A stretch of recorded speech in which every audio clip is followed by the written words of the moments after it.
ನಮಸ್ಕಾರ. ಕಿವೀಸ್ ವಿರುದ್ಧ ಗೆಲ್ಲಬೇಕಾದ ಪಂದ್ಯ ಸೋತಿತು ಟೀಂ ಇಂಡಿಯಾ. ಬಳಿಕ ಸೂರ್ಯಕುಮಾರ್ ಯಾದವ್ ನೀಡಿದರು ಶಾಕಿಂಗ್ ಸ್ಟೇಟ್ಮೆಂಟ್. ಶಿವಂ ದುಬೆ ಕುರಿತು ಹೇಳಿದ್ದನ್ನ ಕೇಳಿದರೆ ನೀವು ಕೂಡ ಸೆಲ್ಯೂಟ್ ಮಾಡ್ತೀರಾ? ಹಾಗಾದರೆ ಸುದ್ದಿಯ ಸಂಪೂರ್ಣ ಮಾಹಿತಿ ಏನು? ಅಷ್ಟಕ್ಕೂ ಕಿವೀಸ್ ವಿರುದ್ಧ ಭಾರತ 4ನೇ ಟಿ20 ಪಂದ್ಯ ಸೋತ ಬಳಿಕ ನಾಯಕ ಸೂರ್ಯಕುಮಾರ್ ಯಾದವ್ ಹೇಳಿದ್ದೇನು ಗೊತ್ತಾ? ಹೀಗೆ ಇದರೆಲ್ಲದರ ಬಗ್ಗೆ ಈ ವಿಡಿಯೋದಲ್ಲಿ ತಿಳಿಸ್ಕೊಡ್ತಾ ಹೋಗ್ತೀನಿ. ಆದ್ದರಿಂದ ದಯವಿಟ್ಟು ಈ ವಿಡಿಯೋವನ್ನ ಕೊನೆವರೆಗೂ ನೋಡಿ.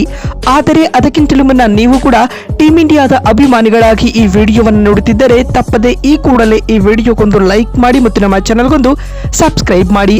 ಹೌದು, ವಿಶಾಖಪಟ್ಟಣಂನಲ್ಲಿ ನಡೆದ ಕಿವೀಸ್ ವಿರುದ್ಧದ 4ನೇ ಟಿ20 ಪಂದ್ಯದಲ್ಲಿ ಟೀಂ ಇಂಡಿಯಾ 50 ರನ್ಗಳ ಸೋಲು ಕಂಡಿದೆ ಸ್ನೇಹಿತರೆ. ಈಗಾಗಲೇ ಸರಣಿ ಗೆದ್ದಿದ್ದ ಭಾರತ ತಂಡಕ್ಕೆ ಈ ಪಂದ್ಯ ಎಕ್ಸ್ಪೆರಿಮೆಂಟ್ನಲ್ ಪಂದ್ಯವಾಗಿತ್ತು ಸ್ನೇಹಿತರೆ. ಹೀಗಾಗಿ ಈ ಪಂದ್ಯವನ್ನ ಭಾರತ ಸೀರಿಯಸ್ ಆಗಿ ತೆಗೆದುಕೊಂಡಿಲ್ಲ. ಅದ್ಯಾಗೂ ಟೀಂ ಇಂಡಿಯಾ ತಂಡದ ಪರ ಏಕಾಂಗಿ ಹೋರಾಟ ನೀಡಿದ ಶಿವಂ ದುಬೆ ಕೇವಲ 15 ಎಸೆತಗಳಲ್ಲಿ ಅರ್ಧಶತಕ ಸಿಡಿಸಿ ಮಿಂಚಿದರು.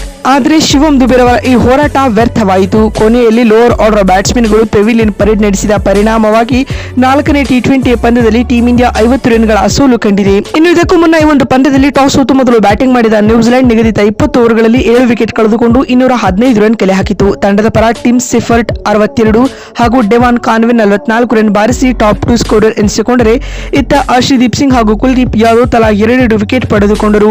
ಈ ಗುರಿಯನ್ನು ಬೆನ್ನಟ್ಟಿದಂತ ಟೀಂ ಇಂಡಿಯಾ ಕಳಪೆ ಆರಂಭವನ್ನ ಪಡೆದುಕೊಂಡಿತು ಸ್ನೇಹಿತರೆ. ಆದ್ಯಾಗೂ ಶಿವಂ ದುಬೆ ಆಡಿದ ಅಮೋಘ ಆಟವು ಟೀಂ ಇಂಡಿಯಾಗೆ ಆಸರೆಯಾಯಿತು. ಅಂತಿಮವಾಗಿ ಭಾರತ 18.4 ಓವರ್ಗಳಲ್ಲಿ 165 ರನ್ ಕಲೆ ಹಾಕಿ ಆಲ್ಔಟ್ ಆಗಿತ್ತು. ತಂಡದ ಪರ ಶಿವಂ ದುಬೆ ಕೇವಲ 23 ಎಸೆತಗಳಿಂದ 65 ರನ್ ಹಾಗೂ ರಿಂಕು ಸಿಂಗ್ 39 ಮತ್ತು ಸಂಜು ಸ್ಯಾಮ್ಸನ್ 24 ರನ್ ಬಾರಿಸಿ ಟಾಪ್ 3 ಸ್ಕೋರರ್ ಎನಿಸಿಕೊಂಡರೆ, ಅತ್ತ ಮಿಚೆಲ್ ಸ್ಯಾಂಟ್ನರ್ 3 ವಿಕೆಟ್ ಪಡೆದುಕೊಂಡರು. ಈ ಮುಖೇನವಾಗಿ ಭಾರತ ಈ ಪಂದ್ಯದಲ್ಲಿ 50 ರನ್ಗಳ ಸೋಲು ಕಂಡಿತು ಸ್ನೇಹಿತರೆ. ಮತ್ತು ಈ ಸರಣಿಯಲ್ಲಿ ಕಿವೀಸ್ ತಂಡ ಮೊದಲ ಗೆಲುವಿನ ನಗೆಯನ್ನ ಕೂಡ ಬೀರಿತು ಅಂತ ಹೇಳಬಹುದು.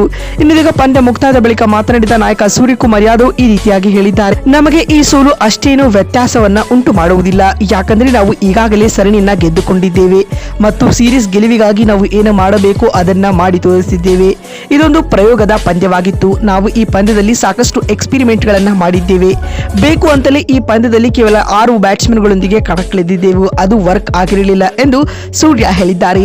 ಮತ್ತು ಮಾತು ಮುಂದುವರಿಸಿದ ಅವರು, ಆದ್ಯಾಗೂ ಶಿವಂ ದುಬೆ ಆಡಿದ ಆಟಕ್ಕೆ ನಾನು ಸೆಲ್ಯೂಟ್ ಮಾಡಲೇಬೇಕು. ಆ ಹಂತದಲ್ಲಿ ಕಣಕ್ಕಿಳಿದು 15 ಬಾಲ್ಗಳಲ್ಲಿ ಹಾಫ್ ಸೆಂಚುರಿ ಸಿಡಿಸಿ ತಂಡದ ಮನೋಸ್ಥೈರ್ಯವನ್ನ ಅವರು ಹೆಚ್ಚಿಸಿದ್ದಾರೆ. ಶಿವಂ ದುಬೆ ಕೊನೆ ಓವರ್ ವರೆಗೂ ಕ್ರೀಸ್ ನಲ್ಲಿ ಇದ್ದಿದ್ದರೆ ಪಂದ್ಯದ ಫಲಿತಾಂಶವೇ ಬೇರೆ ಆಗಿರುತ್ತಿತ್ತು ಎಂದು ಹೇಳುವ ಮೂಲಕ ಶಿವಂ ದುಬೆ ಕುರಿತು ಸೆಲ್ಯೂಟ್ ಮೂಡುವ ಹೇಳಿಕೆಯನ್ನ ಸೂರ್ಯ ನೀಡಿದ್ದಾರೆ. ಮತ್ತು ಮಾತು ಮುಂದುವರಿಸಿದ ಅವರು, ಇಲ್ಲಿನ ಪರಿಸ್ಥಿತಿಗಳು ಮುಂಬರುವ ವರ್ಲ್ಡ್ ಕಪ್ ನಲ್ಲಿ ನಮಗೆ ಹೆಲ್ಪ್ ಆಗಲಿವೆ. ಈ ಕಾರಣದಿಂದಾಗಿ ನಾವು ಇಂದು 6 ಬೌಲರ್ಗಳೊಂದಿಗೆ ಕಣಕ್ಕಿಳಿದಿದ್ದೇವೆ ಎಂದು ಸ್ಕೈ ಹೇಳಿದ್ದಾರೆ. ಮತ್ತೊಂದು ವಿಡಿಯೋದಲ್ಲಿ ಸಿಗ್ತೀನಿ. ಅಲ್ಲಿವರೆಗೂ ನಮಸ್ಕಾರ, ಧನ್ಯವಾದಗಳು ಸ್ನೇಹಿತರೆ.